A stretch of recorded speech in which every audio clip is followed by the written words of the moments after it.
All right, guys, welcome back. Chief Kirk for Kravology. So I want to say, first of all, a happy Thanksgiving for those of you that are taking time this long weekend to be grateful for, to have gratitude for, to be thankful for the many things that would fill up a list if we took time to think about those. So I encourage you to do that this week. I know I'm very thankful for many, many things, including the Krav Maga school, the staff and instructors that work here, and family, friends, health, happiness. The list could go on and on and on. So happy Thanksgiving. As part of the holiday celebrations here at the school, we typically will teach, or I will teach, things that are a little bit outside the norm, or things that students wouldn't see otherwise for many, many years of training. But, and we call those sort of the holiday gifts of the instructors. So for this holiday, our gift from Kravology is maybe one of the most powerful gifts we could offer you, which is the power of thinking through the lens of Krav Maga, right? So we're going to do a series of videos where I introduce to you basic concepts and ask you to think about what it is that makes this concept more important or valuable for Krav Maga as opposed to others. And in that process, I hope that you'll begin to develop a way of thinking, right? Krav Maga is a way of thinking. And I hope that you'll be more powerful in the way you think about Krav Maga, and that might bleed over into your, spill over into your life as well, which would be great. So to start us off, something really easy. I asked my students the other day, we get in fighting stance, so something like this, right?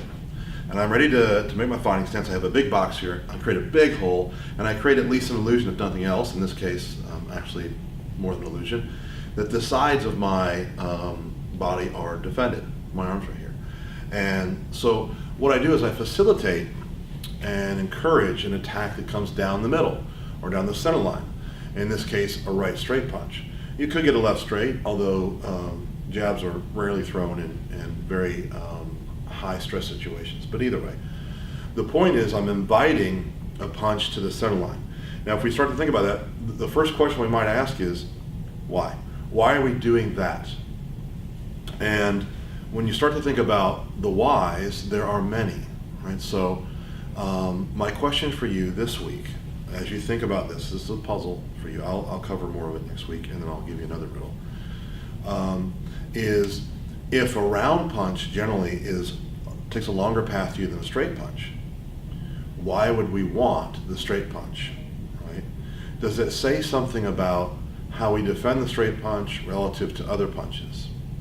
Does it say something about how we defend the straight punch relative to other punches, given the context of Krav Maga, which is no weight classes, no rings, no rules, men and women, short and tall, big and small. Those types of issues come into play in self-defense. You don't see those as much in a strictly fighting context. So what does it say that we're inviting a straight punch as opposed to a round punch or an uppercut or any other type of punch? What does this say about our orientation to self-defense? What does it say about our preference for that straight punch? Why do we prefer a straight punch? In other words, is it easier to develop a skill that allows you to defend a straight punch? Is it easier to defend a straight punch if there are huge differences in weight, strength, or speed? So start thinking along those lines. As you do that, start to think about what's next, because there's a singularity to the four principles of Krav Maga. In other words, to achieve one, but to achieve one at the expense of another is not a good idea. So as we move away from the straight punch, which would be addressing the danger, and we go to counterattack, what does our fighting stance say about what we prefer in terms of a counterattack? What does our fighting stance say in terms of control? And the finish is sort of whatever you feel is appropriate in the moment. But the first three principles are particularly important when you're thinking about why you're making the fighting stance you're making.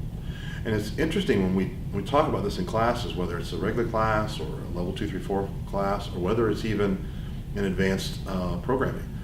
A lot of people will come into the Krav Maga school and they'll begin to do things, and when we explain we're doing this and we're going to make an inside defense this way and this is what we're inviting, no one ever takes the extra step to say, why are we doing that? Why are we inviting a straight punch? What is the advantage? Is our defense to straight punch have a higher success rate than other punches? Is there some other reason? What does it do for our counterattack? What does it do for our control? What does it say about our preferences for either side of the body and in control and moving towards control? So I want you to think in those terms this week.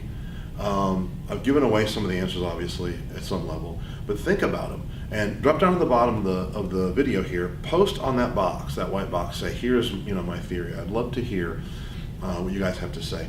Next week, I'll be a little bit more specific and detailed about why we take this fighting stance, and then I'll introduce another sort of thinking problem for you to address as well.